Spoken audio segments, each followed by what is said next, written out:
Om Swastiastu.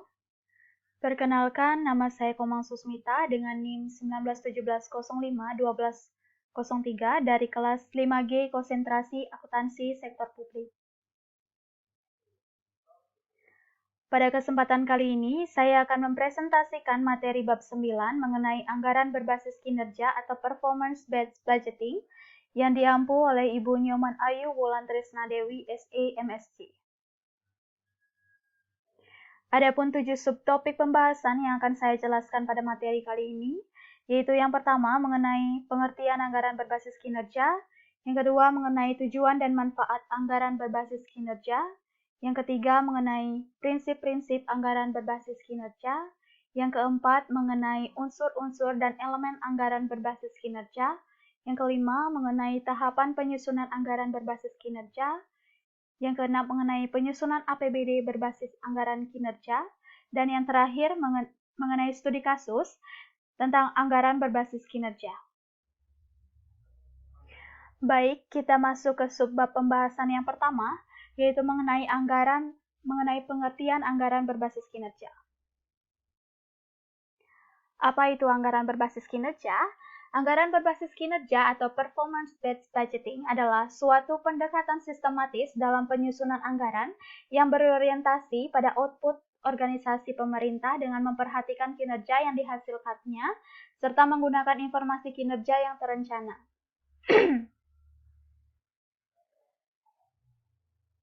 Adapun penganggaran berbasis kinerja, yang merupakan penganggaran yang menghubungkan tiap pendanaan yang dicantumkan dalam pengeluaran atau output dengan hasil yang dicapai atau outcome di dalamnya, termasuk efisiensi, efektivitas, dan ekonomi sebagai instrumen untuk mencapai tujuan dan sasaran program.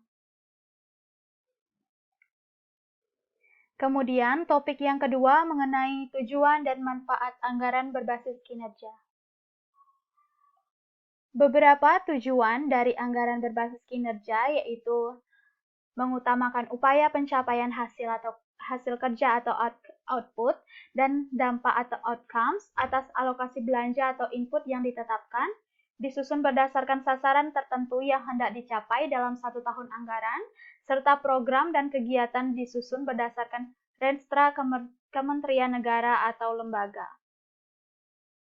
Kemudian, salah satu manfaat dari anggaran berbasis kinerja yaitu memungkinkan pengalokasian sumber daya yang terbatas untuk membiayai kegiatan prioritas pemerintah sehingga tujuan pemerintah dapat tercapai dengan efisien dan efektif.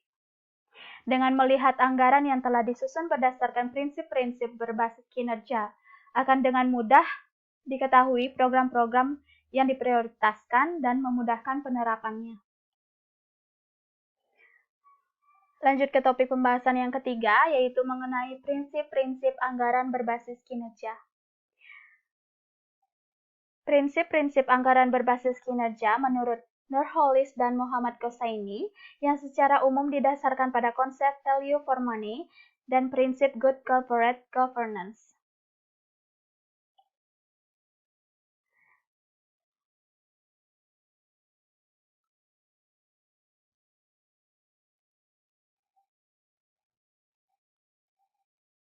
Yang pertama yaitu prinsip value for money.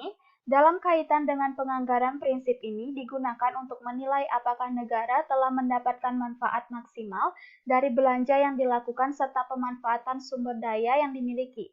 Pencapaian value for money sering digambarkan dalam bentuk 3E, yaitu yang pertama ekonomis, yaitu meminimalkan biaya sumber daya untuk suatu kegiatan atau mengerjakan sesuatu dengan biaya rendah.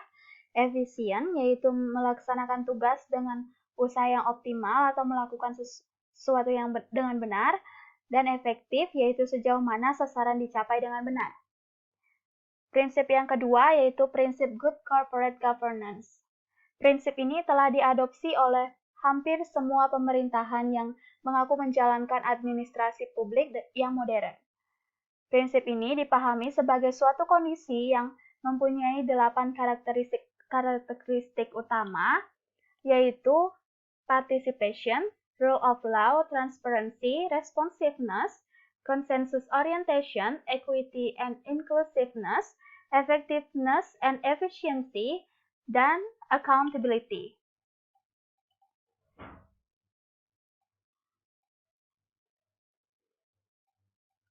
Selanjutnya yaitu topik yang keempat mengenai unsur-unsur dan elemen anggaran berbasis kinerja. Unsur-unsur anggaran berbasis kinerja ada dua, yaitu pengukuran kinerja dan penghargaan, dan hukuman atau reward and punishment.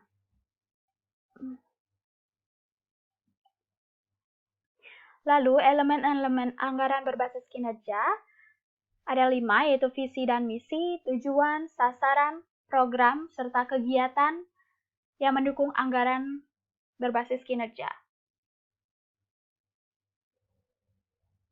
Kemudian, pada topik kelima mengenai tahapan penyusunan anggaran berbasis kinerja. Tahapan penyusunan anggaran berbasis kinerja ada 8, yaitu yang pertama, perumusan strategi. Tahap perumusan strategi ini merupakan tahap penting dalam proses pengendalian organisasi, karena kesalahan dalam perumusan strategi akan berakibat kesalahan arah organisasi. Penentuan arah dan tujuan dasar organisasi merupakan bentuk perumusan strategi. Organisasi merumuskan visi, misi, dan tujuan organisasi. Perumusan strategi merupakan kegiatan untuk merancang atau menciptakan masa depan atau creating the future. Lalu tahap yang kedua yaitu perencanaan strategi. Perencanaan strategi merupakan proses yang sistematis yang memiliki prosedur dan schedule yang jelas. Organisasi yang tidak memiliki atau tidak melakukan perencanaan strategi akan mengalami masalah dalam penganggaran. Misalnya terjadi beban kerja anggaran atau budgeting workload yang terlalu berat, alokasi sumber daya yang tidak tepat sasaran, dapat dilakukannya pilihan strategi yang salah. Tahap yang ketiga yaitu pembuatan program. Tahap pembuatan program merupakan tahap yang dilakukan setelah perencanaan strategi. Rencana strategi, sasaran strategi, dan insentif strategi merupakan konseptual yang harus dijabarkan dalam bentuk program-program merupakan rencana kegiatan dan aktivitas yang dipilih untuk mewujudkan sasaran strategi tertentu beserta sumber daya yang dibutuhkan untuk melaksanakannya. Lalu tahap yang keempat, penganggaran. Program-program yang telah ditetapkan harus dikaitkan dengan biaya. Biaya program tersebut merupakan gabungan dari biaya aktivitas untuk melaksanakan program. Secara seluruh program tersebut akan diringkas dalam bentuk anggaran. Secara agregatif, biaya seluruh program tersebut akan diringkas dalam bentuk anggaran. Selain anggaran biaya, juga dibuat anggaran pendapatan dan anggaran investasi atau modal untuk pelaksanaan program. Lalu, tahap yang kelima, implementasi. Selama tahap implementasi, pemimpin instansi bertanggung jawab untuk memonitor pelaksanaan kegiatan dan bagian akuntansi melakukan pencatatan atas penggunaan anggaran atau input dan outputnya dalam sistem akuntansi keuangan. Lalu, tahap yang ke-6, pelaporan kinerja. Informasi akuntansi tersebut akan disajikan dalam bentuk laporan keuangan, yang merupakan salah satu bentuk pelaporan kinerja sektor publik, terutama kinerja finansial. Pelaporan kinerja keuangan yang dihasilkan dari sistem informasi akuntansi harus dilengkapi dengan kinerja non-keuangan. Lalu yang ketujuh, evaluasi kinerja. Pelaporan kinerja organisasi harus memiliki dua manfaat utama, yaitu pihak internal dan eksternal. Bagi pihak internal, laporan kinerja manajer dan staf laporan kerja bagi manajer memungkinkan untuk membandingkan antara input dan output yang direncanakan dengan realisasinya. Bagi pihak eksternal, laporan kinerja berfungsi sebagai alat pertanggungjawaban organisasi. Lalu, tahap yang terakhir yaitu umpan balik atau feedback. Tahap terakhir setelah evaluasi kinerja adalah pemberian umpan balik atau feedback. Tahap ini dilakukan sebagai sarana untuk melakukan tindak lanjut atau follow up atas prestasi yang ingin dicapai. Selanjutnya, topik ke-6 mengenai penyusunan APBD berbasis anggaran kinerja.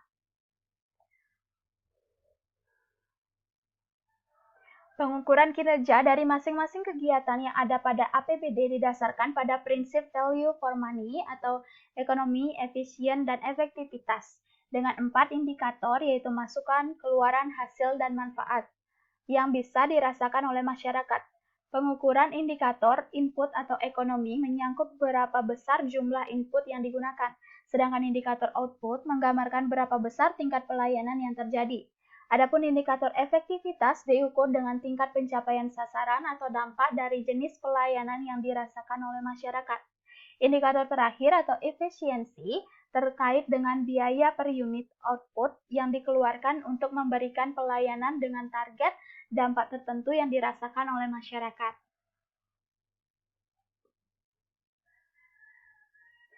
Digambarkan pada gambar 1 yaitu mengenai pengukuran kinerja dari kegiatan, yaitu ekonomi, efisiensi, dan efektivitas yang dimana biaya ke input termasuk dalam prinsip ekonomis, kemudian input ke output yang termasuk ke prinsip efisiensi, serta output ke dampak yang termasuk pada prinsip efektivitas, di mana input adalah tingkat pelayanan kepada masyarakat dan output adalah tingkat penggunaan oleh masyarakat. Selanjutnya yaitu subbab yang terakhir mengenai studi kasus tentang anggaran berbasis kinerja.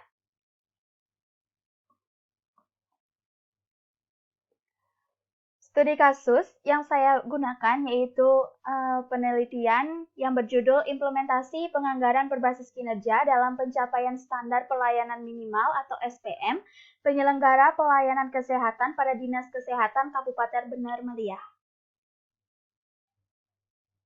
Hasil penelitian dari studi kasus ini yaitu di mana dalam melaksanakan mekanisme penyusunan anggaran berbasis kinerja dilakukan melalui tahap perencanaan dan penganggaran, tahap pelaksanaan anggaran, serta tahap pengawasan dan evaluasi. Kendala dan tantangan untuk penyusunan anggaran berbasis kinerja dalam pencapaian SPM pada Dinas Kesehatan Kabupaten Benar Meriah masih terdapat kekurangan pemahaman sumber daya manusia terhadap capaian indikator SPM, penyusunan perencanaan, penganggaran, analisis masalah, evaluasi program, kurangnya anggaran yang disediakan oleh pemerintah daerah, dan pelaksanaan evaluasi yang kurang terhadap capaian SPM. Strategis Dinas Kesehatan dalam pencapaian SPM dilakukan dengan cara deskriptif kondisi capaian SPM, identifikasi analisis kebutuhan, penentuan target capaian SPM, penyusunan program dan kegiatan, penyusunan kebutuhan program, pelaksanaan monitoring, dan evaluasi. Evaluasi pencapaian SPM dapat dilakukan pada tahap perencanaan, pelaksanaan, dan pasca pelaksanaan yang bertujuan untuk menilai perbandingan rencana target dan realisasi serta dampak yang dihasilkan dari suatu program. Hasil evaluasi pencapaian SPM menjadi bahan laporan pemerintah daerah. Penelitian ini hanya meneliti tentang implementasi penganggaran berbasis kinerja dalam pencapaian SPM, sesuai dengan instruksi Peraturan Menteri Kesehatan Nomor 43 Tahun 2016 yang bertujuan untuk menjamin tercapainya sasaran dan prioritas pembangunan nasional bidang kesehatan, dan penelitian hanya melibatkan subjek dalam jumlah terbatas, yaitu responden yang terlibat dalam penyusunan anggaran berbasis kinerja dalam pencapaian SPM. Diharapkan pemerintah Kabupaten Benar Meriah harus mempersiapkan sumber daya manusia untuk menunjang pelaksanaan anggaran maupun melakukan evaluasi dan monitoring terhadap keberlangsungan pencapaian SPM. Mempunyai strategi untuk mencapai SPM. Strategi tersebut harus tercantum dalam RPJMD, Renstra dan Renja Dinas Kesehatan Kabupaten Benar Meriah, dan dalam pelaksanaan penganggaran terhadap pencapaian SPM harus mempunyai evaluasi di setiap program yang dilakukan maupun evaluasi internal dan eksternal. Baik, sekian presentasi dari saya. Mohon maaf apabila terdapat kesalahan kata saat saya menjelaskan materi. Terima kasih dan saya akhiri dengan menghaturkan Parama Santi. Om Santi Santi Santi Om.